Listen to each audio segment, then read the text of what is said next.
Hello friends, आज हम आप लोगों को एचपीएलसी के बारे में बताने वाले हैं।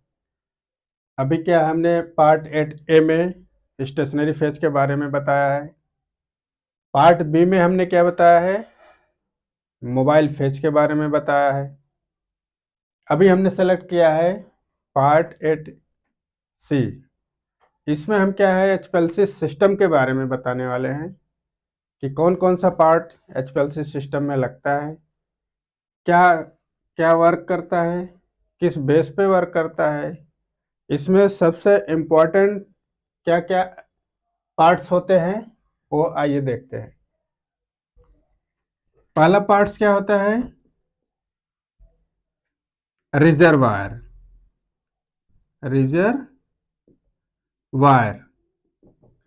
रिजर्वायर में हम क्या करते हैं, मोबाइल फेज रखते हैं।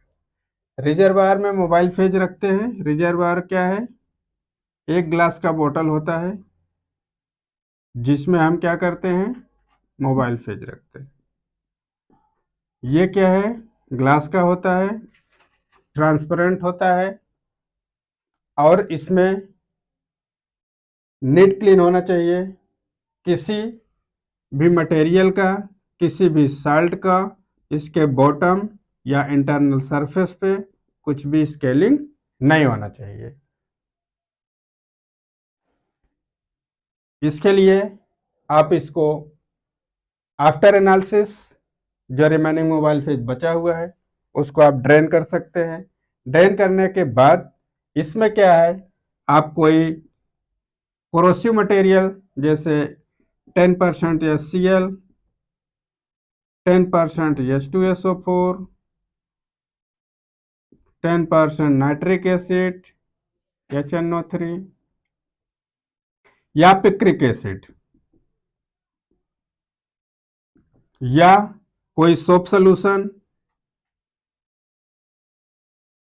या फिर इसमें से कोई ऐसे क्लीनिंग एजेंट आप यूज कर सकते हैं ताकि जो प्रीवियस ट्रेस अमाउंट है इसमें मोबाइल फेस का, कोई साल्ट का अगर डिपोजिशन है तो 100% नेक्स्ट बैच के लिए रिमूव हो जाए। तो ये है रिजर्वायर, जो कि रिजर्वायर मोबाइल फेस टॉप पे रखा जाता है। इसके लिए टॉप पे रखा जाता है कि उसका कुछ मोबाइल फेस का सकिंग ग्रेविटेशनल फोर्स के थ्रू होता है। इसीलिए मोबाइल फेस को हमेशा एचपीएलसी सिस्टम के टॉप पे रखा जाता है। फिर इसमें से क्या होता है कि एक ट्यूब निकलती है, ये ट्यूब निकलती है। ट्यूब के पास एक सक्शन फिल्टर लगा होता है। ट्यूब के पास हमने देखा है कि एक सक्शन फिल्टर लगा होता है, जो कि ये फिल्टर 0.45 माइक्रोमीटर से साइज, इसका पोर साइज कम होता है। इसका मीनिंग ये होता है कि अगर कोई भी पार्टिकल्स, कोई भी मॉलिक्यूल्स, कोई भी सस्पेंडेड पार्टिकल्स, कोई ट्रेस अमाउंट जो कि मोबाइल फेज में इनसॉल्युबल है, वो क्या करता है, ये फिल्टर इसको जाने नहीं देता है। ये सारे पार्टिकल से जो है इसको आगे मूव नहीं करने देता है। ये फिल्टर का काम है कि उस कोई भी सस्पेंडेड पार्टिकल से कोई भी इम्प्योरिटीज है, कोई भी ट्रेस अमाउंट हो जिसका साइज 0.45 माइक्रोन से ज्यादा है, उसको ये इस ट्यूब से पास होने नहीं देगा।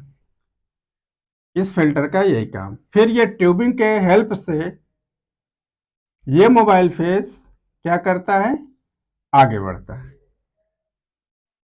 आगे बढ़ेगा। फिर इसमें क्या है, आगे बढ़ने के बाद इसमें एक डिगैसर लगा होता है। डिगैसर, ये डिगैसर क्या होता है कि जो भी, वैसे तो ऑलरेडी हम इस मोबाइल फेज को सेक, सोनिकेट एंड डिगैस करते हैं, लेकिन अगर बाय मिस्टेकली इसमें से कोई एयर बबल जनरेट होता है, कोई भी इसमें कुछ भी एयर बबल कहीं से भी आता है। कभी क्या ये पाइप को डालने से, ये ट्यूबिंग को डालने से भी एयर बबल जनरेट हो जाता है। कभी क्या है कि सेल्फ इसमें गैस जनरेट होता है। इसलिए गैस जनरेट होता है क्योंकि इसमें one more than one solvent mix होता है। आप जानते हैं कि एक सॉल्वेंट को दूसरे सॉल्वेंट में अगर मिक्स करते हैं उसमें कुछ न कुछ चेंजेज होते हैं, या तो एक्सोथर्मिक रिएक्शन होता है या एंडोथर्मिक होता है। अगर इसमें एक्सो और एंडो नहीं भी होता है तो भी दो सॉल्वेंट को मिक्सअप किया जाता है तो उसमें क्या है कि कुछ गैस जनरेट होता है। जो गैस जनरेट होता है इसीलिए इसको जो है एक डिगैसर लगा होता है, ताकि इस जो मोबाइल फेज आगे रनिंग कंडीशन में जा रहा है तो अभी भी कुछ एयर है तो ये यहां से निकल जाए। फिर निकलने के बाद इसमें क्या है, ये मोबाइल फेज आगे बढ़ता है। आगे बढ़ता है तो यहां एक पंप लगा होता है। ये पंप क्या करता है, मोबाइल फेज को मूव कराता है, मोबाइल फेज को सक करता है, मोबाइल फेज को सिस्टम में आगे ले जाता है। ये पंप देखते हैं कि इसमें कितने टाइप्स के पंप होते हैं, तो जनरली 2 टाइप्स के पंप होते हैं। पहला क्या है, रेसिप्रोकेटिंग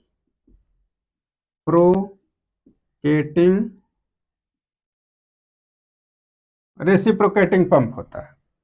दूसरा क्या होता है, दूसरे टाइप के पंप होते हैं जो कि न्यूमैटिक पंप होता है। क्या होता है, न्यूमैटिक पंप। ओके, ये 2 पंप इसमें लगे होते हैं जो कि इसका काम है कि मोबाइल फेस को आगे पूरे सिस्टम में ले जाना है। फिर क्या करते हैं, आगे देखते हैं, एक इंजेक्टर लगा होता है। इंजेक्टर क्या होता है, यह सैंपल को इंजेक्ट करता है, यह सैंपल को इंजेक्ट करता है। इंजेक्ट करने का प्रोविजन है। इस इंजेक्टर में एक नीडल लगा होता है। नीडल का काम केवल यह है, वो एसएस का होता है जो कि थोड़ा हार्ड होता है, क्योंकि पंक्चर करने के लिए जब यहाँ वायल सैंपल वायल के थ्रू रखा जाता है तो इसमें एक सेप्टा लगा होता है जो कि ये नीडल इसको आके पंचर करता है। पंचर करेगा तो यहाँ फिक्स वॉल्यूम जो कि हम कमांड दिए हैं 10 microlitre, 20 microlitre, 50 microlitre as per requirement, जो कि हम इसको कमांड देते हैं। फिर क्या करता है, ये इसको सक करता है, फिक्स वॉल्यूम को सक करता है। जब यह फिक्स वॉल्यूम को सक करेगा, मोबाइल फेज कंटिन्यू रनिंग में है। फिर यहाँ इंजेक्टर आ गया, इंजेक्टर को हो फिक्स वॉल्यूम ये माइक्रोलीटर इसमें इंजेक्ट करा गया एज पर रिक्वायरमेंट, जैसा आपको टेस्टिंग प्रोसीजर में दिया गया है, जैसा आपका मोनोग्राफ में दिया गया है, उतने माइक्रोलीटर इंजेक्ट करेंगे। ओके, फिर क्या करते हैं, ये इंजेक्टर डिफरेंट टाइप्स के होते हैं, डिफरेंट कैपेसिटी के होते हैं। फिर इसमें क्या है, इंजेक्टर को इंजेक्ट करने के लिए एक यहाँ लूप, लूप क्या होता है, लूप एक ट्यूब लाइक स्ट्रक्चर होता है जिसका कैपेसिटी फिक्स होता है। लूप भी हम 50 माइक्रोलीटर का लूप लगाते हैं, 100 माइक्रोलीटर का लूप लगाते हैं, 200 माइक्रोलीटर का लूप लगाते हैं। ठीक है, जनरली 100 माइक्रोलीटर का लूप एचपीएलसी में लगा होता है। बाय डिफॉल्ट 100 माइक्रोलीटर का लूप लगा होता है। अगर इसमें से या 50 माइक्रोन का माइक्रोमीटर कैपेसिटी का लेना है या 200 माइक्रोलीटर की कैपेसिटी का लेना है तो आपको अलग से परचेज करने पड़ेंगे 100 माइक्रोलीटर। ठीक, 100 माइक्रोलीटर से आपको नीचे जाना है, ऊपर जाना है, तो आपको स्पेशल टाइप्स के आपको परचेज करने पड़ेंगे, जो कि कोई दिक्कत नहीं है। आप यहाँ हर साइज का लूप फिट हो सकता है। उसकी कैपेसिटी केवल इतना है कि अगर हमको 100 माइक्रोलीटर से ज़्यादा इंजेक्ट कराना है तो हमें क्या करना है, इससे ज़्यादा कैपेसिटी का लूप लगाना पड़ेगा। अगर हमको 100 माइक्रोलीटर की ज़रूरत है तो 100 ही सफिशियंट है। अगर हम 200 लगाते हैं तो आप 10, 5, 10, 20, 50, 100 अप टू 200 तक आप 200 माइक्रोलीटर से इंजेक्ट करा सकते हैं। इंजेक्टर हो गया। अभी क्या है, अब ये जो हमारा सैंपल है, अब ये मोबाइल फेज के साथ मिक्स हो गया। कंटिन्यू मोबाइल फेज है, इंजेक्टर ने इंजेक्ट किया है, सपोज ये मोबाइल फेज कंटिन्यू जा रहा है, फिर यहाँ हमारा 10 माइक्रोलीटर का सैंपल भी इंजेक्ट हो गया। अब यहाँ क्या हो गया कि मोबाइल फेज और सैंपल हमारा क्या हुआ, मिक्स हुआ है। मिक्स कहाँ हुआ है, इंजेक्टर के जस्ट बाद। फिर क्या होता है कि इसमें अब ये डिटेक्टर के पास जाता है। किसके पास जाएगा, डिटेक्टर के पास।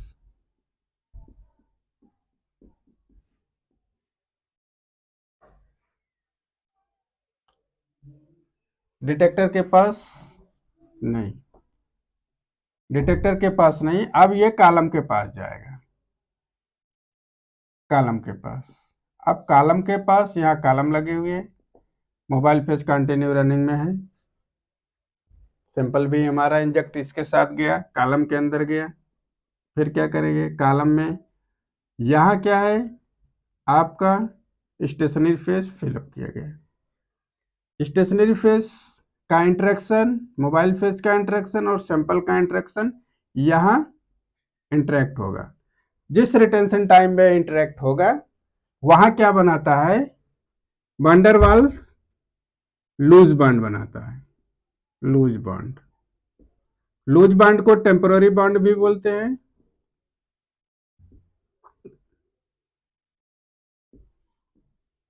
Temporary bond, loose bond, temporary bond, इसको वंडरवाल फोर्स भी बोलते हैं। वंडरवाल फोर्स वीक बॉन्ड होता है, इसको वीक बॉन्ड भी बोलते हैं। तो जैसे ही ये पार्टिकल एडजॉर्ब होता है सरफेस के, सिलिका पार्टिकल के सरफेस पे एडजॉर्ब होता है, वैसे इलेक्ट्रिकल चेंज होता है। जैसे ही एडजॉर्ब होगा वैसे यहाँ डिटेक्टर लगा हुआ है, ये जैसे एडजॉर्ब हुआ सरफेस पे फिर इलेक्ट्रिकल चेंज होता है, मिली वोल्ट में चेंज होता है। फिर जो मिली वोल्ट में चेंज होता है ये डिटेक्टर रीड कर लेता है। ये डिटेक्टर क्या करता है, रीड कर लेता है। रीड करता है वही मुझे इलेक्ट्रिकल सिग्नल के रूप में कंप्यूटर स्क्रीन पे हमें दिख जाता है। जैसे यहाँ पार्टिकल साइज के सरफेस पे एडजॉर्ब हुआ वैसे ही डिटेक्टर ने क्या किया, रीड कर लिया। जो रीड किया है वो इलेक्ट्रिकल सिग्नल में ये हमको पीक के रूप में दिखा देता है। फिर क्या है, अब इसका जो है हमें एरिया देखना है। उसी तरीके से हमको सैंपल इंजेक्ट करना है, सेम थिंग्स हमें ब्लैंक रन करना है, सेम थिंग्स हमें स्टैंडर्ड रन करना है, और भी जितने भी आपको सैंपल 1 बाय 1 आप इसमें इंजेक्ट कर सकते हैं। सबका आपका लास्ट में क्रोमेटोग्राम के रूप में एक आपको सिग्नल मिलता है जो कि इलेक्ट्रिकल सिग्नल के रूप में मिलेगा। इसका कुछ एरिया होगा, कुछ हाइट होगा, इसको हम कैलकुलेट कर लेते हैं और जो हमारा रहता है उसको हम क्वांटिफाई कर सकते हैं। क्वांटिफाई कर सकते हैं जो कि हम वो कैलकुलेटेड अमाउंट में उसको रिप्रेजेंट कर सकते हैं, जो कि परसेंटेज के फॉर्म में आता है, उसको क्वांटिफाई बोलते हैं।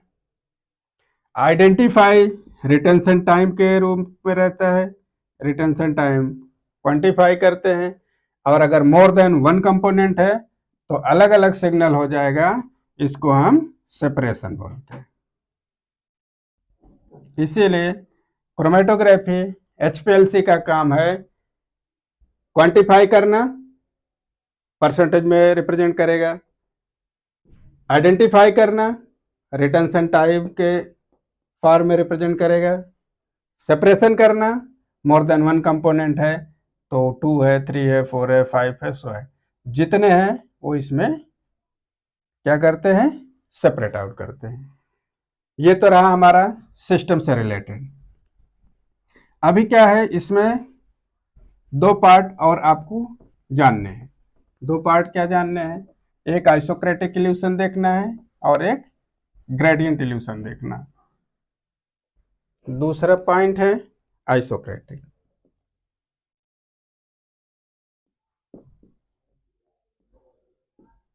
आइसोक्रेटिक इल्यूशन,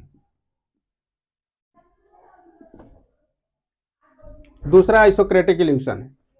आइसोक्रेटिक मीन्स होता है, आइसो मीन्स होता है सिमिलर, आइसो मीन्स सिमिलर, क्रेटिक माने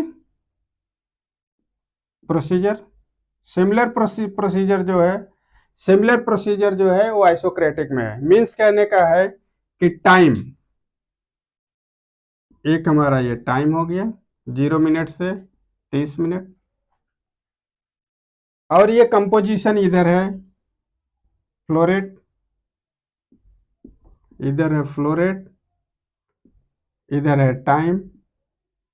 अगर हमको 1 ml पर मिनट के हिसाब से चलाना है तो टाइम बिंग्स हमारा क्या है, 30 मिनट पर कंटिन्यूटी में 1 ml का फ्लोरेट जाएगा तो जो एक स्ट्रेट लाइन आपका दिखेगा। अगर हम इसको ब्लैंक ब्लैंक पहला इंजेक्शन मारते हैं तो उसको क्या करते हैं, बिफोर सैचुरेशन, इसको देखते हैं कि हमारा जो बेस लाइन करेक्शन है, मोबाइल फेज से हमारा बेस लाइन होगा तो इसको बेस लाइन करेक्शन बोलते हैं। बेस लाइन करेक्शन में एकदम स्ट्रेट लाइन जाएगा। अब इसमें क्या करते हैं कि टाइम के साथ फिर हम इसमें ब्लैंक रन करेंगे।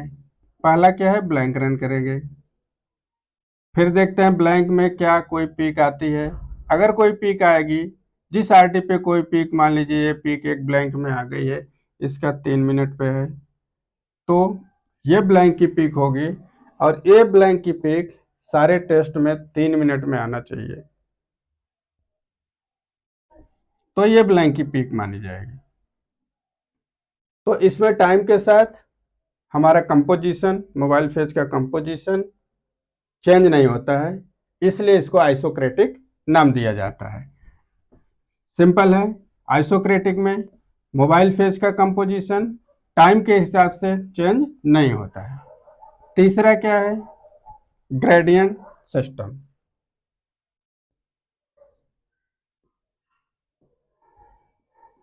ग्रेडियंट इल्यूशन, तीसरा पॉइंट है ग्रेडियंट इल्यूशन। ग्रेडियंट इल्यूशन में क्या होता है कि more than one mobile phase at a time use होता है, more than one mobile phase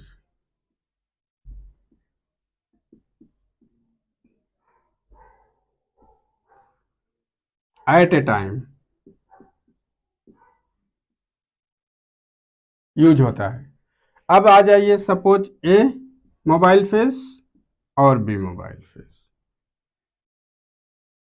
का कंपोजिशन, ए मोबाइल फेज हमारा 50% है, बी मोबाइल फेज भी हमारा 50% है। ये शॉर्ट टाइम के लिए है, सपोज ऐसा कंपोजिशन 10 मिनट तक जाएगा। फिर जैसे 10 मिनट के बाद अगला कंपोजिशन हो जाएगा, ए लाइन को 40%, बी लाइन को 60%। फिर किया जाए, ये 5 मिनट तक जाएगा। फिर क्या है, ये हमारा 30% है, ये हमारा 70% है। कहने का मतलब ए लाइन स्टार्टिंग में 50%, after 10 minutes 40%, again after 5 minutes 30%। कहने का मतलब एक ही लाइन से 50%, 40%, 30%। उसी रेशियो में अगर बी लाइन से हमें देखेंगे, स्टार्टअप तो हमने दोनों बराबर से किया था, 50% हुआ, लेकिन आफ्टर 10 मिनट्स क्या किया है, ये 60% में कन्वर्ट हो गया। फिर आफ्टर 5 मिनट्स में क्या हो गया, ये 70% में कन्वर्ट हो गया। लेकिन अगर हमें देखना है कि 10 मिनट्स का, ये मान लीजिए आपका अगला 5 मिनट्स है, तो 10 minute, 5 minute 15 minute, 15 5 20 minute, 20 minutes. ये टाइम प्रोग्राम हमारा 20 मिनट्स का। टाइम प्रोग्राम हमारा मोबाइल फेज के रिस्पेक्ट में, टाइम बैंक्स प्रोग्राम हमारा mobile phase A, mobile phase B का कंपोजिशन घट रहा है, बढ़ रहा है, ए घट रहा है, बी बढ़ रहा है। लास्ट में क्या करना है, जो कंपोजिशन स्टार्टअप होता है उसी कंपोजिशन से ग्रेडियंट इल्यूशन में आपको फिनिश करना पड़ेगा। स्टार्टअप 50-50 से हुआ था, एंडिंग भी 50-50% से करना है। अगर ये एंडिंग 50-50, अगला आप इसको 10 मिनट और ले लीजिए। ठीक है, हमने 10 मिनट स्टार्ट किया 50-50, 5 मिनट कंपोजिशन चेंज हुआ 40-60, 5 मिनट अगले 5 मिनट में चेंज हुआ 30-70, फिर अगले 10 मिनट में चेंज हुआ 50 और 50 का। इसलिए ऐसा करना है, स्टार्ट जिससे होगा एंड उसी कंपोजिशन से, उसी रेशियो से होगा। इसलिए होगा क्योंकि नेक्स्ट इंजेक्शन के लिए इसमें क्या है कि प्री सैचुरेशन सेम कंपोजिशन का होना नेसेसरी है, अदरवाइज इसका रिटेंशन टाइम, पीक का शेप, पीक की एरिया दोनों बदलती रहेगी। तो ध्यान रहे, ग्रेडियंट इल्यूशन में जो इनिशियल कंपोजिशन होगा